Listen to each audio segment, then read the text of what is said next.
Welcome church. It's a wonderful hari yang luar biasa. Kita bisa berkumpul di tempat ini hari Minggu. There's a reason it's called Happy Sunday.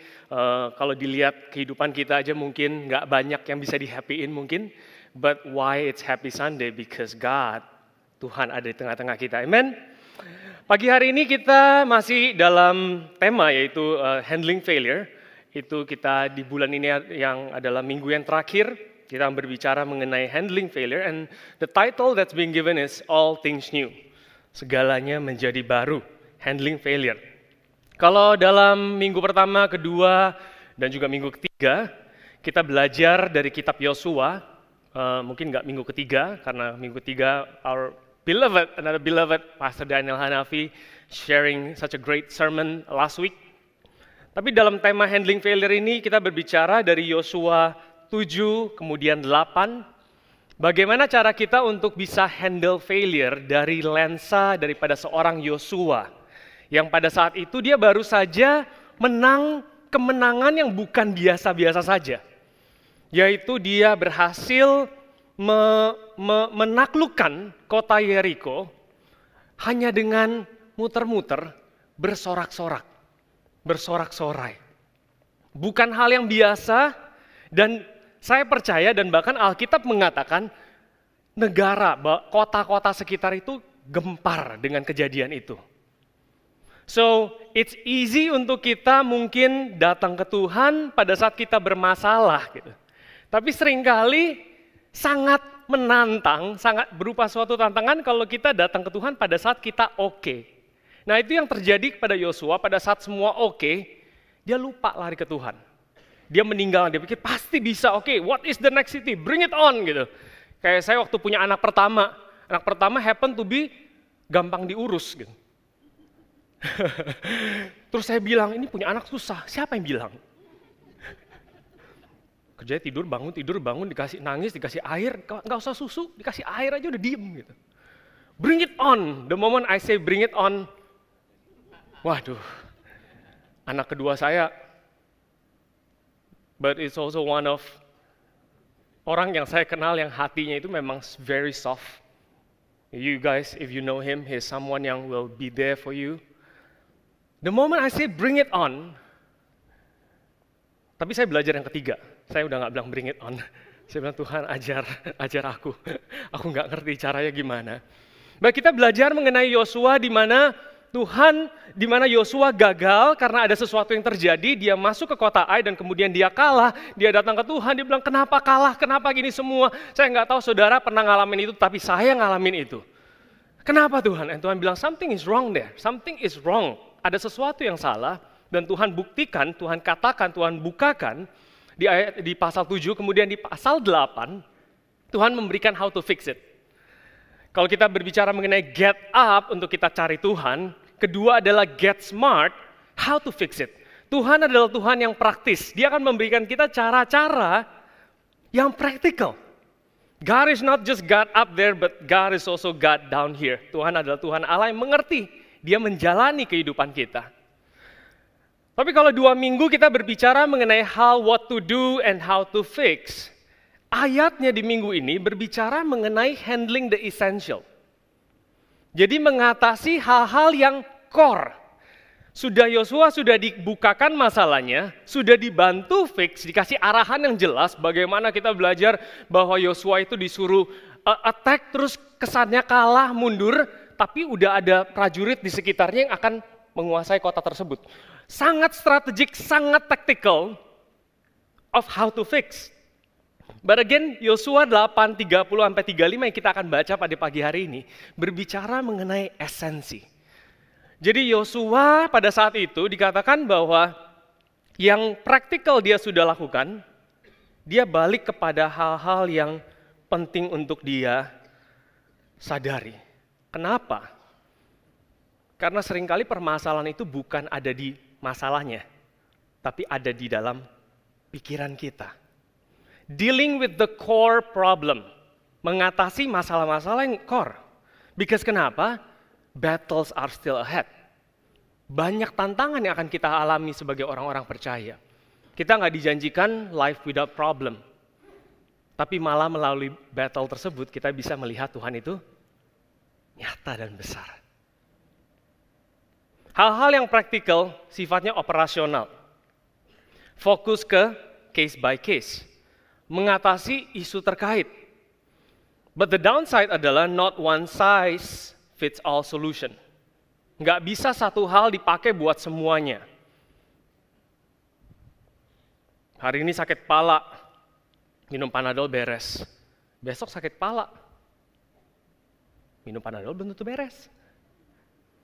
Kalau kita pikirnya hanya, aduh, Panadol, kenapa nggak kerja? Karena Tuhan nggak sayang lagi. Panadolnya nggak bekerja, nyalainnya Tuhan, gitu kan? Biasanya kita kayak gitu kan. Mungkin kalau kita datang ke Tuhan, Tuhan cuma ingetin jangan mandi malam-malam. Practical, case by case, but essential, sesuatu yang essential, itu sifatnya bukan operasional, sifatnya substansial. Fokus kepada fondasi, fokus kepada akar, mengatasinya bukan mengatasi isu, tapi mengatasi the way we think, mindset kita. And when that applies in our life, pada saat itu bisa kita pahami one truth for all occasions. Bisa dipakai. Kita akan baca di Yosua 8 ayat 30 sampai 35. Kalau saudara punya Alkitab, mari kita sama-sama baca. Kalau enggak, it's up there. Pada waktu itulah Yosua mendirikan mezbah di Gunung Ibal bagi Tuhan Allah Israel. Jadi setelah dia menang perang tersebut, dikatakan 29 dia menang, ayat 30-nya dia pergi mendirikan mezbah di Gunung Ibal. Jadi Gunung Ibal ini bukan gunung yang dekat-dekat banget sama tempat kejadian Ai, itu sekitar 30 sampai 40 km dari kota di mana dia menang. Jadi dia membuat suatu effort untuk pergi ke Gunung Ibal. Seperti yang diperintahkan Musa hamba Tuhan kepada orang Israel menurut apa yang tertulis dalam kitab hukum Musa.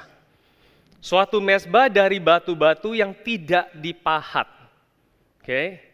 Kalau tadi sesuatu yang dikerjakan, kalau ini sesuatu yang esensial, sesuatu yang relational, not man-made, bukan buatan manusia, tapi Tuhan. Dikatakan jangan dipahat, karena pahat itu adalah manusia, yang tidak diolah dengan perkakas besi apapun, di atasnya lah mereka mempersembahkan korban bakaran. Korban bakaran, tadi saudara menyembah dia kepada Tuhan, dan mengorbankan korban keselamatan. Peace offering. Ayat 32 dikatakan, dan di sanalah di atas batu-batu itu dituliskan Yosua salinan. Jadi di situ dia menulis salinan hukum Musa yang dituliskan di depan orang Israel. Seluruh orang Israel, para tua-tuanya, para pengatur pasukannya, dan para hakimnya, semuanya berdiri sebelah menyebelah dari tabutnya, berhadap dengan para iman yang memang suku Lewi. Para pengangkat tabut perjanjian Tuhan itu baik pendatang maupun anak negeri, jadi bahkan orang asing, setengahnya menghadap ke gunung Gerizim dan setengahnya lagi menghadap ke gunung Ibal. Seperti yang dahulu diperintahkan oleh Musa hamba Tuhan apabila orang memberkati bangsa Israel. Sesudah itu dibacakannya segala perkataan hukum Taurat, berkatnya dan kutuknya sesuai dengan segala apa yang tertulis dalam kitab hukum. Tidak ada sepatah kata pun dari segala apa yang diperintahkan Musa yang tidak dibacakan oleh Yosua kepada seluruh jemaah Israel dan kepada perempuan-perempuan dan anak-anak dan kepada pendatang yang ikut serta. Jadi di situ dikatakan, kalau lebih detailnya itu ada di kitab Ulangan 27, di mana mereka disuruh untuk satu ke gunung ini, terus saut-sautan berkat dan kutuk. Dari Gerizim mereka teriak, berkat kalau gua ngerjain ini, akan dapat ini. Terus dari Ibal teriak-teriak, kalau misalnya gua tidak ngerjain ini dan gua melakukan hal-hal yang jahat ini, akan mendapatkan kutuk. Saling amin-aminan. Nah, itu yang terjadi oleh pada Yosua, pada saat dikatakan bahwa dia kembali kepada hal yang esensi, ada dua hal dari ayat tersebut. Yaitu the first one adalah dia membawa korban bakaran. Dia membawa korban bakaran, two offerings. Burn offering and peace offering. Ini sedikit belajar. If I hold the mic, ya saudara siap-siap aja belajar dan nyatet gitu. So there is 5 kinds of offering. Ada 5 offering. Tapi di sini Tuhan hanya bilang dia cuma minta 2, yaitu burn and peace. Kalau offering yang kedua itu, kalau yang pertama adalah burnt offering, kedua adalah grain offering, kemudian ada peace offering, sin offering, dan trespass offering. Yang dua ini tidak, hanya dua. Oke, burn dan peace. Burn dan peace. Burn itu berbicara mengenai Tuhan besar, peace itu berbicara mengenai Tuhan yang besar ada di tengah-tengah kita. He is in fellowship with us. Karena kenapa? Seringkali lagi banyak masalah, itu yang kita lupakan. Tuhan yang besar bersama-sama dengan kita. Kita taunya Tuhan yang besar, tapi masalah kita yang ada sama kita. But this is what Joshua wants to remind, ingin mengingatkan umat pada saat itu. That God that is big, Tuhan yang besar, ada di tengah-tengah kita. Saya nggak tahu saudara, it takes me 1 week, or even less, nggak datang ke gereja, untuk kemudian melihat masalah saya itu jauh lebih besar daripada Tuhan saya. Saya nggak tahu seberapa kuat iman saudara, but as for me, it takes less than 1 week. Burn and peace offering. Kemudian dikatakan, Yosua menulis dan kemudian dibacakan. Diingatkan kepada umat-umat. What they do to fix the essential, this is what they do. They renew the covenant. Mereka kembali lagi kepada core. Kenapa gua ada di tempat ini? Covenant berbicara mengenai promise, berbicara mengenai suatu janji. Mereka waktu keluar dari Mesir, itu mereka mau keluar karena ada suatu janji. Kalau enggak, mendingan di sana, walaupun ditindas. Karena ada suatu janji bahwa mereka akan diberikan suatu tanah, itu yang membuat mereka keluar. Waktu dijanjiin excited, iya gitu. Waktu ngejalaninnya, banyak tantangan, itu kayaknya bahkan bangsa Israel mengatakan, ngapain gua keluar gitu, harusnya gua di sana aja. Dan bahkan di sana dikatakan gue bisa makan, bisa semua. Kadang begitu, kalau kita lagi ada masalah, kita flashback-nya sepertinya waktu itu di sana tidak ada masalah. Ngerti saudara? Kalau kita pergi jalan-jalan nih ya, saya foto nih sama anak saya nih. Wih, cakep, cakep gitu. Terus setahun kemudian, saya nggak bisa jalan-jalan. Saya lihat itu foto. Waduh, cakep ya. Gue kapan lagi bisa pergi kayak begini? Yang kita mikirin cuma yang bagus-bagus. Padahal gue lupa, waktu lagi foto itu, gue bisa teriak-teriak, suruh anak gue, sini. Dia lagi, udah sampai gondok sekedar buat satu foto. Tapi kita sering kali lupa. Yang kita ingat cuma bagus-bagusnya. Kalau benar bagus, ngapain lu mau keluar juga gitu. Tapi karena ada suatu janji yang Tuhan berikan, mereka keluar dari tempat itu. Dan di sini kita perlu untuk datang ke gereja dan diingatkan janji apa yang Tuhan punya buat saudara dan saya. Or else, lu tuh bisa tenggelam di dalam masalah-masalah lu.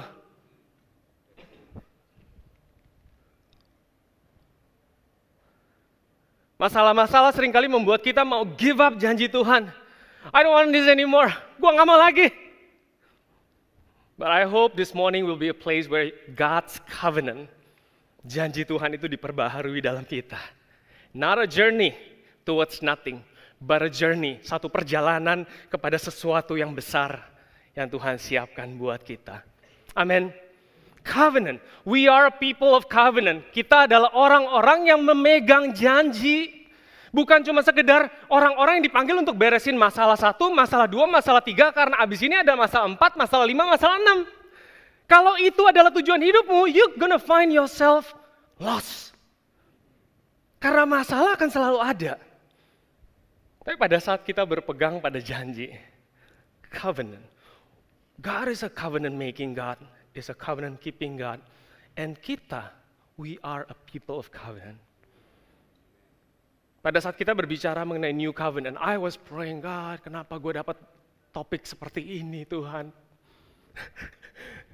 Ini topiknya sangat mengajar. Apa tampang gue gak cukup untuk mengajar? Kasih gue yang lebih nyantai-nyantai dikit deh gitu. But then God says in my heart, if my people, kalau umat saya tidak mengerti covenant, they don't understand Christianity. Because Christianity, kekristenan itu landasannya adalah covenant, adalah sebuah janji. Tapi pertanyaannya hari ini, which covenant? Alkitab secara garis besar ada beberapa covenant, kalau nggak salah ada 7 covenant. Bahkan manusia pernah membuat covenant, Daud dan Yonatan pernah membuat covenant, yaitu satu perjanjian. Nah, bedanya perjanjian covenant sama perjanjian biasa itu bedanya apa? Bedanya itu sebenarnya satu, exit strateginya. Exit strateginya adalah kematian. Oke? Covenant, blood, ada darah itu melambangkan hidup.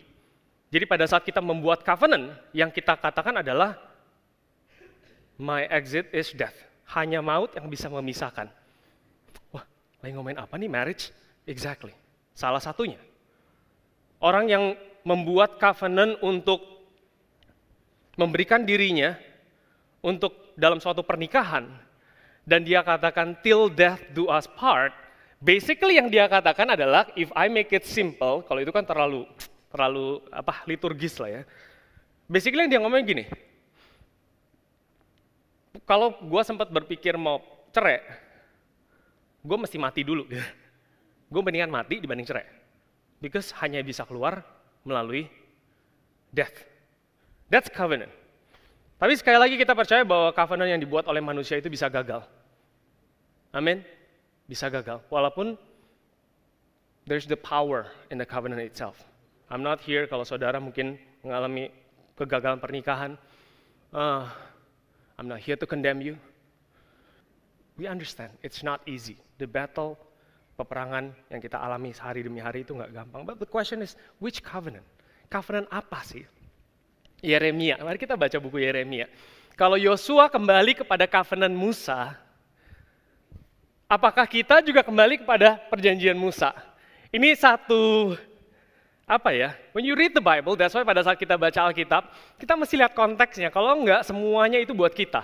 Okay? Kita pikir semuanya buat kita. Padahal itu ada konteksnya. Okay.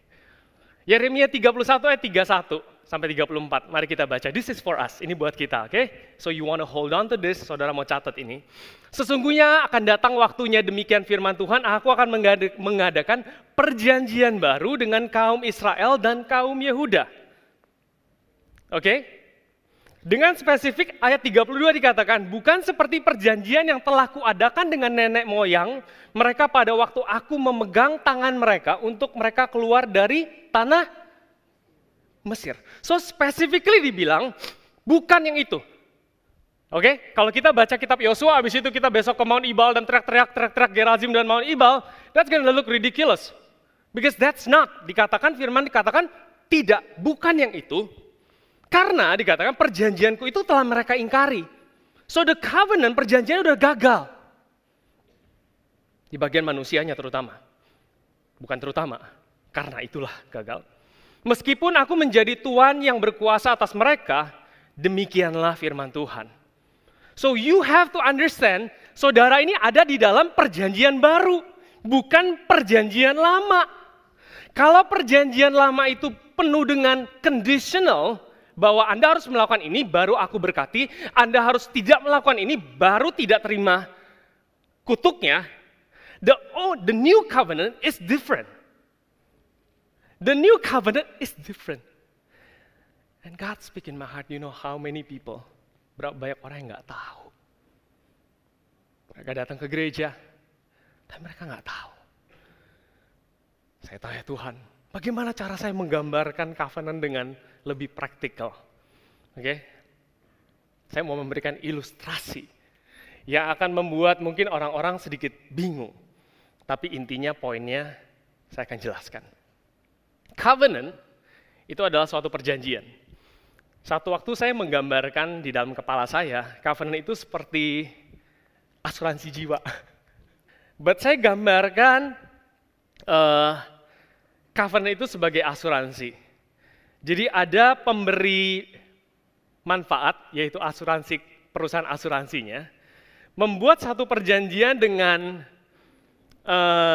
pemegang polis lah bahasanya ya. Pemberi manfaat membuat suatu perjanjian dengan pemegang polis. Jadi pemberi manfaat membuat satu perjanjian dengan pemegang polis dan tertanggung. Jadi kalau sampai dia ada apa-apa, kemudian ada namanya satu faktor yaitu penerima manfaat. Ya, dikatakan kalau sampai dia mati, manfaatnya itu akan turun ke penerima manfaat.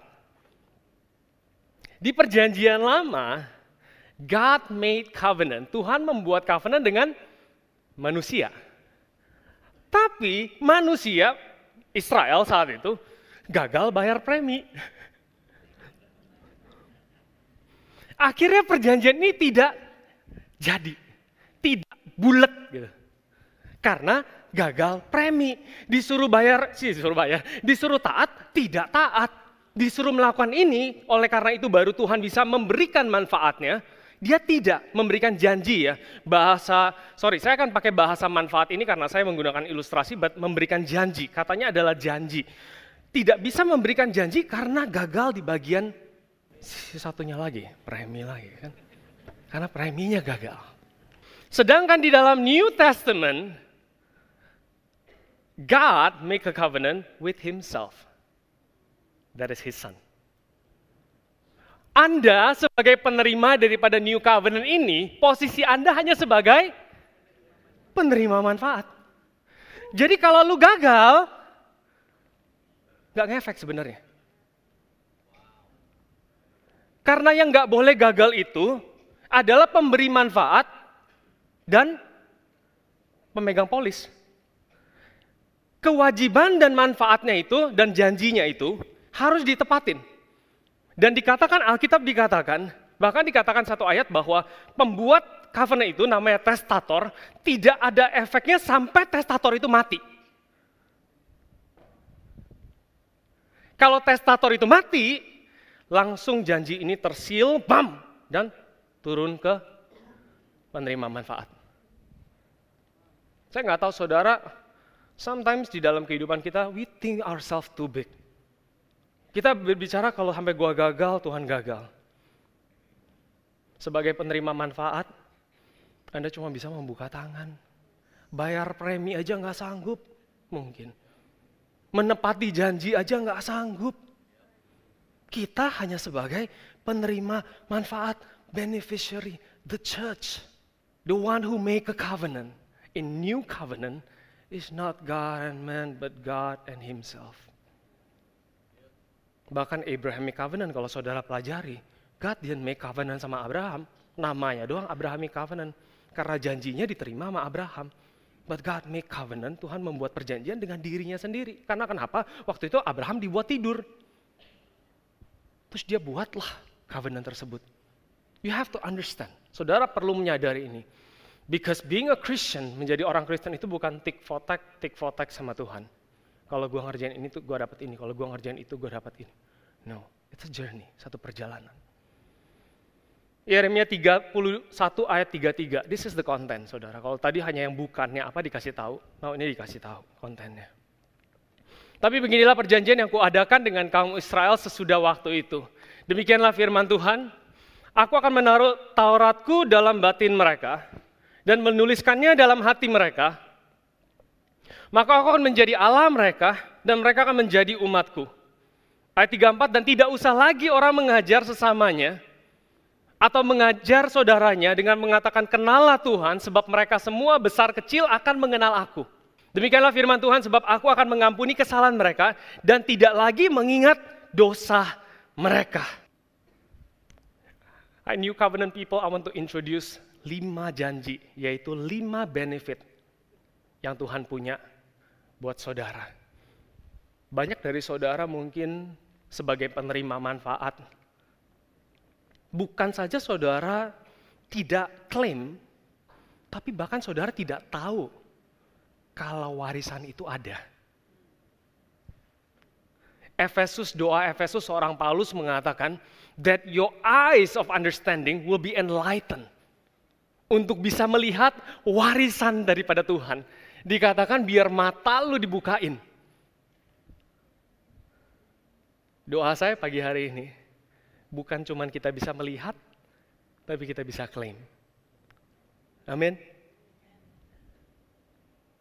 Yang pertama adalah I will put my law in their minds.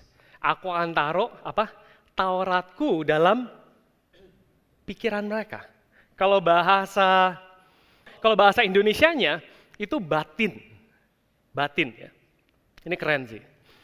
The word yang dipakai di mind ini bukan mind untuk kita melakukan hal-hal, saya jalan ke sini kan juga pakai otak ya.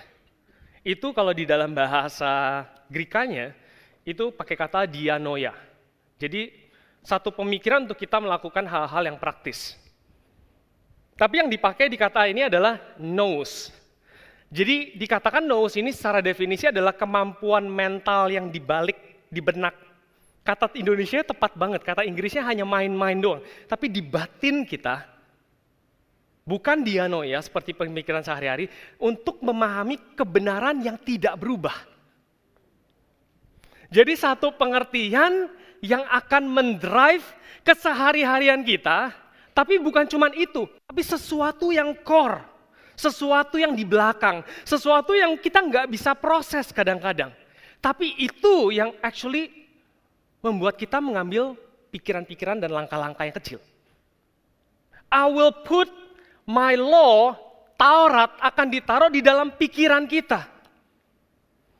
Taurat itu bukan dilupakan atau tidak ada lagi, tapi itu akan ditaruh di dalam pikiran kita. It speaks of intimacy. Berbicara kalau dulu lu mesti ngerti, sekarang gua taruh di belakang lu. Saudara, saya pernah nanya Tuhan gitu ya. Waktu baru terima Tuhan, waktu habis dibaptis, waktu saya dibaptis, ekspektasi saya, waktu keluar dari air ya, itu kayak, wah tiba-tiba saya membenci dosa. Haleluya gitu. Terus mau orang tawarin apapun, wah saya look forward banget untuk baptisan karena pikiran saya seperti itu. Pas naik, nggak beda-beda banget gitu. Saya rada kaget gitu, wah bukannya keluar dari air habis itu feel like a Superman gitu. Sampai satu waktu Tuhan bilang sama saya di dalam perjalanan ini, waktu kita sebagai belum percaya, pada saat kita ngelakuin satu kesalahan, kadang kita bangga lagi cerita, gue tau gak gue tidurin ini, tidurin itu gitu kan. Pada saat kita udah terima Tuhan, ada sesuatu yang di batin kita nih. Walaupun secara pemikiran kadang-kadang kita masih pengen jatuh, tapi ada sesuatu di belakang kita, batin kita ini, memberikan kita nggak nyaman. Karena apa? Karena manusia baru kita has come alive. Yang tadinya mati, ini udah, oh wow. Oleh karena itu saya sadar bahwa seringkali rasa bersalah yang saya punya di dalam perjalanan ini may not be that bad. Karena apa? Karena batin saya itu setuju dengan firman. Tapi pikiran saya seringkali melawan. If you are condemning yourself, that's not condemnation. Bukan berbicara mengenai menghakimi. Tapi pada saat saudara melakukan sesuatu, kalau saudara ini udah anak Tuhan, saudara ini sudah percaya sama Tuhan, saya kalau lagi konseling ya, ada kejadian ini itu, kadang-kadang dibanding argue ini benar ini salah, saya kadang-kadang cuma mengakses aja batin dia. Emang enak setelah ngerjainnya? Emang enak setelah ngerjainnya? Enak. Oke. Emang benar-benar enak setelahnya? Ya mungkin nikmat dagingnya enak sesaat, tapi abis itu the feeling of guilt, rasa bersalah itu. And you know what? That's a good news. It shows that you're alive. It shows that Tuhan sudah taruh sesuatu di batin kita. Sesuatu yang ada di belakang benak kita. And do not condemn yourself, ini jadi beda. No. Bilang Tuhan, Engkau yang taruh. I wanna live with it. I'll put my law in their mind. Saudara di tempat ini, if you are not faithful to your marriage, kalau saudara nggak setia dalam pernikahan saudara, yang lebih menyiksa saudara itu bukan orang-orang di sekitar saudara. Yang bisa menyiksa saudara adalah batin saudara. Because you know. Because you know. Talk about intimacy. Kedua dikatakan, you will write them on their hearts. Jadi jangan cuma ditaruh di kepala doang, ada next-nya. Berbicara mengenai apa? Keinginan, kemauan. Kalau kita berjalan di dalam New Covenant ini, bukan hanya sekedar, gue gak boleh, gue mau banget tapi gue gak boleh gitu. Saudara berjalan sama dia, ada waktunya saudara tidak boleh. Tapi kadang-kadang keinginan yang salah itu mendominasi. Tapi di sini dikatakan, put the law in their mind, right. Kalau tadi Yosua dikatakan ditulis di mana? Batu-batu yang di luar buat dibaca. Kalau ini dikatakan, I will write them in your heart. Filipi 2 ayat 13 dikatakan, karena Allah yang mengerjakan di dalam kamu, baik kemauan maupun pekerjaan. For God who works, Inggris yang hafal, Indonesia saya mesti lihat contekan. For God who works in you both to will and to do. Semua yang Tuhan minta saudara untuk do, God will it in you. Because Tuhan adalah Allah yang transformatif, bukan cuma dari luar minta. Tapi God says, I will transform you. Roma 12 ayat 2 dikatakan, do not be conformed to this world, jangan menjadi serupa dengan dunia, but be transformed. Tapi berubahlah sesuai dengan budimu. Kalau conform itu dari luar, kalau transform itu dari dalam. Kalau Old Testament itu nyuruh lu dari luar, New Testament itu ada keinginan dari dalam. For God who works in you both to will and to do according to His good pleasure. Satu hari saya lihat seorang pendeta gitu ya, luar biasa, orang yang saya look up banget gitu. Memberikan persembahan yang besar banget ke gereja. Kebetulan waktu itu saya bagian ngitung. Dan saya tahu dia juga biasa-biasa aja gitu. Lagi keuangannya juga nggak bagus-bagus banget gitu. Terus waktu itu saya punya panggilan mau melayani Tuhan full time. Pendeta. Waktu saya lihat dia ngasih, saya bilang gue gak jadi ya. I don't think I will have a heart like this. Angkanya tuh spektakuler gitu. Sampai saya samperin dia. Ada kejadian, kita ngobrol. Lu bisa ya? Pastor ngasih begitu. Dan minggu itu, dia gak ada uang buat bayar uang sekolah. Saya kaget, lebih kaget lagi. Hah? Yang benar gitu. Terus yang itu angka, ini angka uang sekolah lu itu yang itu 8 kali, 9 kali, 10 kali. Terus ngapain lu kasih? Kalau lu kenapa lu sisain dikit buat bayar uang sekolah gitu? Pikiran saya udah kemana-mana. Ini orang aneh banget gitu. Nggak masuk akal. Tapi satu hal yang saya renungkan at that moment, this is what I said to God. The next time you ask me to do anything, I want the will first. Gua nggak mau mendahului karena God who works to will and to do. Satu hari saya bilang, Tuhan, kalau Tuhan mau saya ngasih gitu, I want the will first. If I do first, nggak ada kemauannya, it's gonna kill me, akan bunuh saya. Saya akan balik badan dan bilang, wah makanya lu nggak kasih gitu. Jadi karena nggak ada kemauannya, karena out of conviction. Tapi transactional, ada sesuatu yang kita mau mungkin. At that moment saya bilang, God, anything you want me to do, I believe in Philippians 2:13. Tuhan yang akan memberikan kemauan dan pekerjaan menurut kerelaannya. So as a Christian, kalau saudara lihat saudara masih mau hal-hal yang buruk, come to God. I'm not talking saudara, saya juga masih banyak. I come to God to deal with that. This mental issue semua is not what God has for us.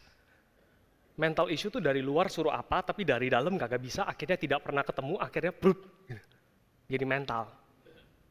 Kalau kita cukup membuka hati kita, bilang Tuhan, write them in my heart. Aku gak bisa. keinginan. Yang ketiga, I will be their God. Aku akan menjadi Tuhan mereka. And they shall be my people. It talks about ownership. Kepunyaan Tuhan. It talk about which side he is on. Sekali lagi, berserah itu bukan pasrah ya. Oke, kalau pasrah itu pasrah sama keadaan. Kalau berserah itu harus berserah kepada sosok. Nggak mungkin saya bilang, saya berserah kepada ekonomi dunia. Enggak, itu pasrah kepada ekonomi dunia. Kalau berserah itu ada sosoknya yang kita berserahkan. So, sebagai umat Kristen, sebagai umat orang percaya, kita mesti berserah, bukan pasrah. Di luarnya mirip-mirip. Udah kayak setengah-setengah gagal berharap gitu. Depannya mirip-mirip, tapi kondisi hatinya beda. Orang yang berserah bukan pasrah. Orang yang tahu seberapa besar Tuhannya ada sama-sama sama saya. People who do burn and peace offering. Olah dan shalem. Bahasa dewanya. Burn and peace offering. The great God is walking with me. I will be their God and they shall be my people. Yang keempat, they all shall know me. Ini berbicara mengenai Roh Kudus, berbicara mengenai kita nggak usahlah sok pinter ngajarin satu sama lain. Saudara tahu pada saat a pastor preach atau seorang pengkhotbah, yang saudara mesti tangkap bukan apa yang pengkhotbah itu mau ngomong, tapi apa yang Tuhan mau ngomong dalam kehidupan saudara. Saya sharing waktu itu, perjalanan saya komplain tentang khotbah gereja gitu. Akhirnya saya datang itu jadi kayak Simon Cowell. Saya duduk di kursi tersebut, centang, lulus, baik, jelek. The question is, lu mendingan di rumah aja, habisin waktu. Pandangan lu juga belum tentu dipakai gitu, gak ada yang peduli juga gitu kan. Bagus, enggak. Whatever. But the question is when you come here, yang kita cari adalah what God has to say for me. Saya mau kasih tahu saudara, I have a friend here, Kevin. Dia bilang waktu itu, gue diberkati banget sama kebaktian. Berharapnya dia ngomong apa? Tuhan bicara sama gue khotbahnya ini. Tahu nggak Kevin bilangnya apa? Gue nangis waktu dengerin declaration. Declaration tiap minggu bro. But at that moment, that's what God spoke to him. Kata amin aja yang saya ngomongin, kalau Tuhan bicara dalam hidup saudara, that's it. Go home, keluar dari tempat ini, say I've got something, yes. Apa? Waktu pastornya ngomong amin, tiba-tiba Tuhan ngingetin gue sesuatu. It can be the song. It can be satu ayat. God wants to speak to you. Tuhan yang mau memberikan pemahaman. Yes, bisa lewat teman-teman kita. Tapi Tuhan yang memberikan pemahaman. Bukan pemahaman teman-teman kita. Karena gak cukup. Dan yang terakhir dikatakan pengampunan. The 5 promise. The 5 benefits.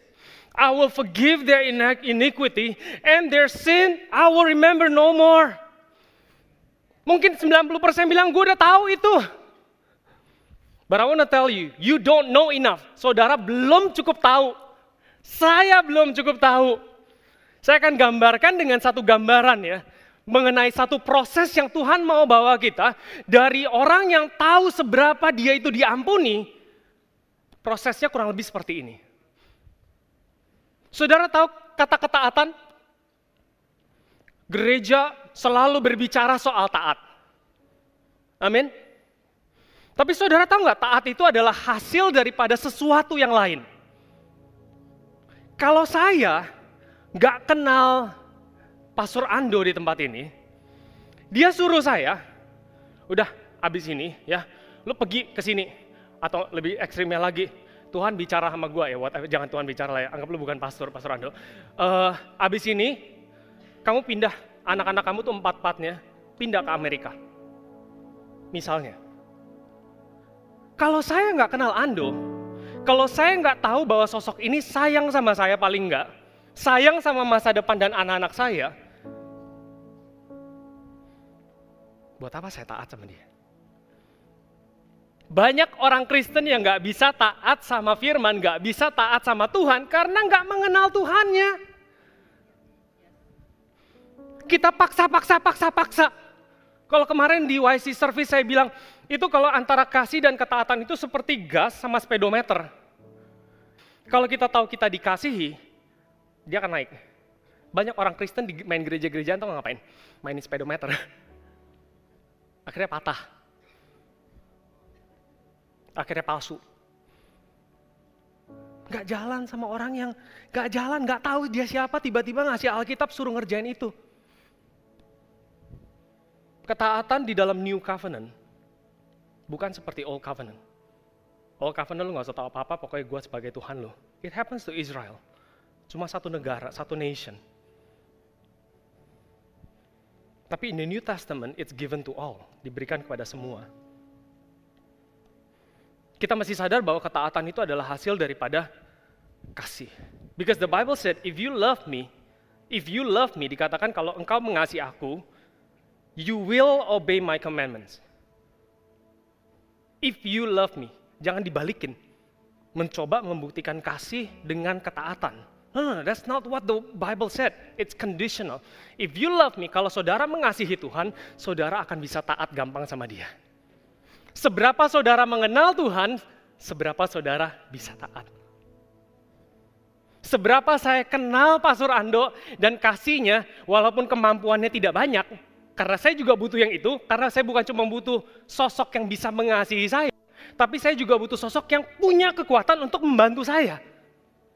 Pada saat dia nyuruh saya sesuatu, saya akan lebih mudah untuk mentaati. Because I know that he loves me and he is able. Dia sanggup. Oleh karena itu, if you love me, you obey my commandments. Tapi kasih itu juga adalah suatu produk daripada sesuatu yang lain. Firman Tuhan katakan, those who are forgiven much, love much. Orang yang diampuni banyak, itu akan bisa mengasihi banyak. Saudara tahu pada saat saudara find yourself tidak obey sama Tuhan, don't focus on obedience. Pada saat saudara lihat sapi itu menghasilkan susu yang kurang baik, jangan terlalu fokus ke susunya. Okay? Fokus ke airnya dan rumputnya. Atau metabolismenya. Those who are forgiven much, love much. Tapi hari ini kita bilang, gue udah tahu dia ngampunin gue. I tell you, if you grow on his forgiveness for you, yang saudara pikir saudara tahu. Banyak orang Kristen yang suka datang ke Tuhan cuma membawa persembahan pujian yang indah. Tapi seringkah kita datang ke Tuhan membawa alasan untuk kita diampuni sekali lagi. Because those who are forgiven much, love much. Memahami seberapa tinggi, lebar, dalam kasihnya. Sampai satu waktu, saya mendalami pengampunan ini sampai saya bilang, gue cuman bohong yang gak jelas. Orang nanya, perusahaan lu berapa orang? Tiba-tiba Jaim, naikin 2 kali lipat gitu. Nggak kepikiran, tiba-tiba insecure aja. Ditanya, sekali 2 gitu. Jawabannya. Dalam hati, saya bilang sama Tuhan, ini nggak penting sih. Tapi untuk kesalahan ini saja, dia mesti mati buat saya di kayu salib. Di situ saya mulai sadar. And I keep growing in that. Sampai hal nyuri ayam yang mungkin ayam orang kaya juga. Yes, he died for you. Yang nggak penting. Jadi bukan cuma yang deep, kadang yang nggak deep, yang ke kanan ke kiri. Kalau kita bisa memahami itu semua, he will definitely transform you. And he will redefine you as a new covenant people. Redefinition, mendefinisi ulang siapa diri kita. It will redefine your victory. Ya, when you walk in this nih, kalau kita jalan di sini nih, it will redefine your victory. Karena kemenangan saudara bukan lagi kemauan daging, kemauan mata, ataupun keangkuhan hidup. It It will redefine. Your victory is because God is with me. Tuhan ada sama gue. It will redefine your endurance. The way you fight pada saat kita berperang, itu gayanya beda. Failures is not the end. Saudara mesti tahu bahwa Tuhan lebih besar daripada kegagalan kita. That's the core of handling failures. Gak ada satu kegagalan pun yang lebih besar daripada apa yang dia bisa lakukan buat hidup saudara dan saya. The way you endure, the style of fighting, gayanya tuh beda. Gak sombong, tapi dia ada kepercayaan. Dua orang sama-sama ketiban masalah, boom. Yang satu, gayanya beda. Kayak ada yang nahan. Rasanya mau nangis, tapi ada yang nahan. And the way you pray is different. New covenant prayer itu beda. Saudara tahu, saudara, when you pray in Jesus name,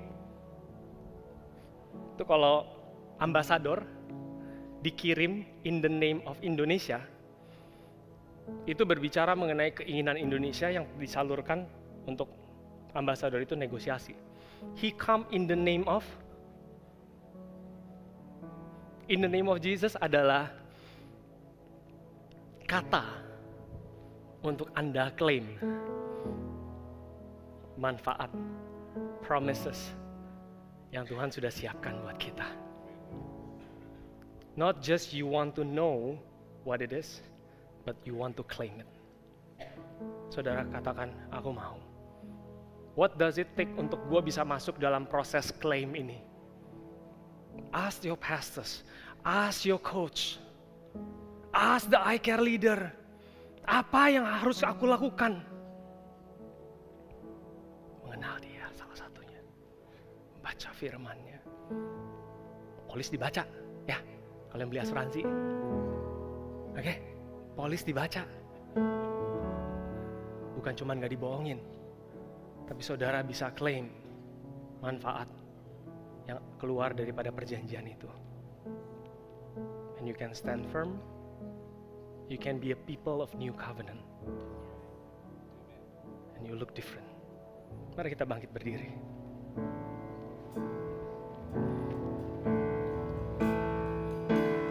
I just want to speak the name of Jesus.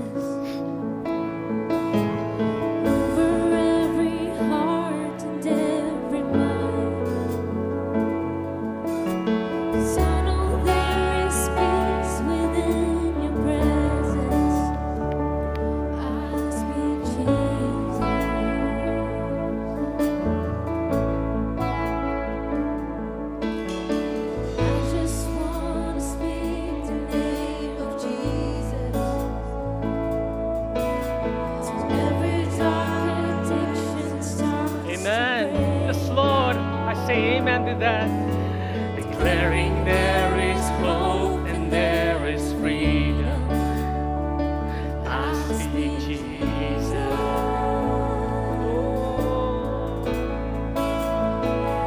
Your name is power. Your name is healing. Your name is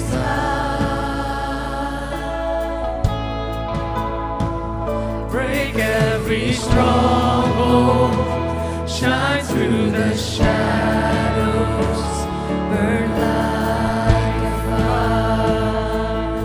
Your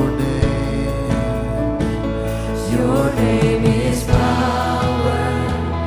Your name is healing. Your name is life. Your name is Break every stronghold, shine through the shadows.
berdoa Tuhan, jadikan gereja ini, jadikan umat-umat-Mu di tempat ini bukan hanya sekedar manusia-manusia yang perlu bertahan di dalam kondisi-kondisi,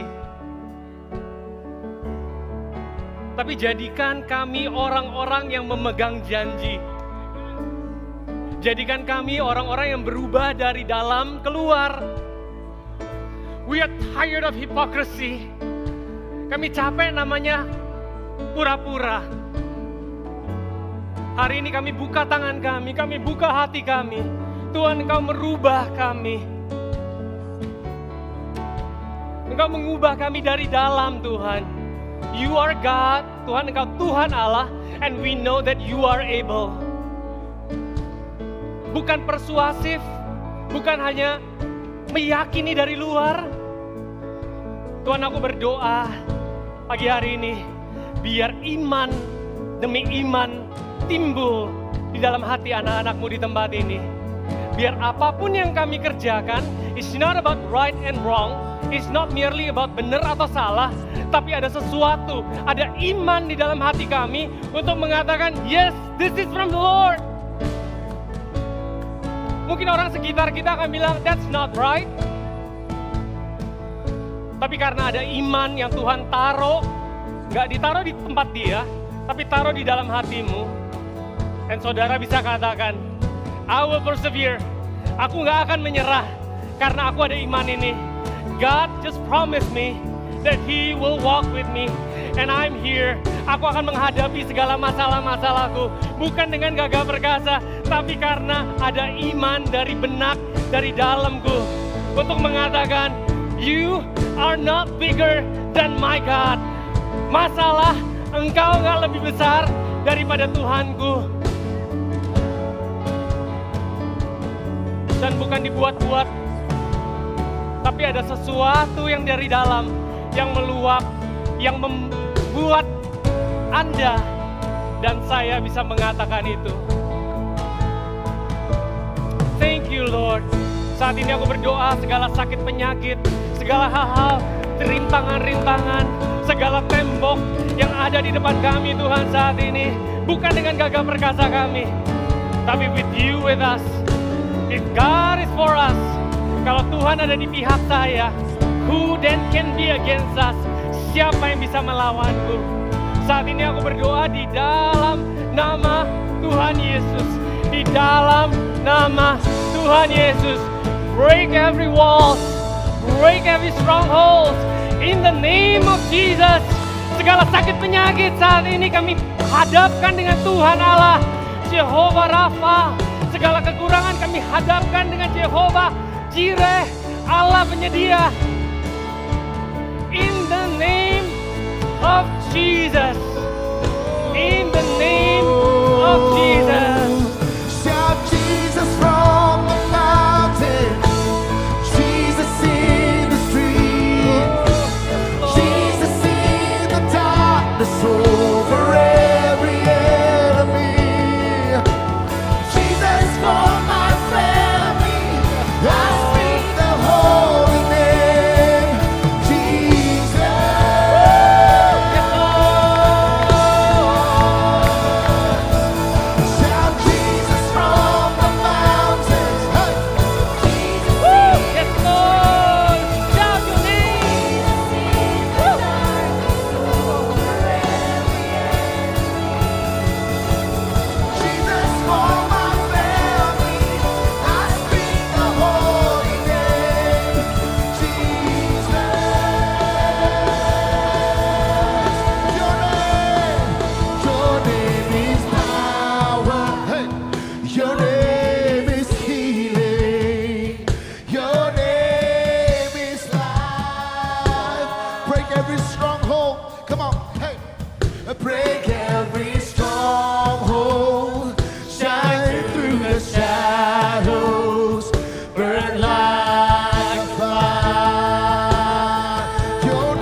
angkat tangan kita bersama-sama Tuhan. Kami mengucap syukur untuk firman-Mu.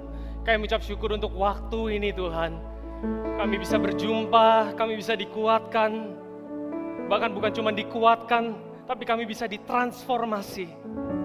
The way we think, who we are. Tuhan, saat ini kami angkat tangan kami, Engkau lihat setiap tangan-tangan yang terangkat. Sekali lagi, itu bukan tangan-tangan yang hebat. Tangan-tangan itu punya banyak kelemahan, kekurangan. Tapi tangan-tangan itu saat ini terangkat. Karena kami tahu kami punya Tuhan Allah yang besar. I will be their God and they shall be my people. Itu yang tangan-tangan saat ini sedang katakan kepada Engkau Tuhan. Apabila Engkau mendengarkan firman Tuhan, menjalankan, Engkau akan diangkat di atas segala bangsa. Engkau akan menjadi kepala dan bukan ekor.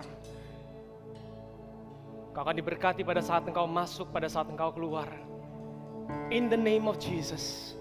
Not in your name, not in your company's name, not in your profession's name, but in the name of Jesus. Orang-orang akan bertanya, what can that hand do? That hand is so weak. Tangan itu gak ada apa-apa, kok bisa yang ngerjain itu? That's the time you're gonna say, it is my God. It is my God who has blessed me. Blessings of the Lord be upon you. The Lord keep you, the Lord bless you, and His grace, kasih karunia Tuhan melingkupi setiap daripada kita di dalam hari-hari kita, di dalam peperangan kita, di dalam pergumulan kita. Di dalam nama Tuhan Yesus, setiap dari kita yang siap untuk semakin meninggikan Tuhan dalam kehidupan kita, sama-sama kita katakan, amin, amin, amin. Happy Sunday, God bless you all.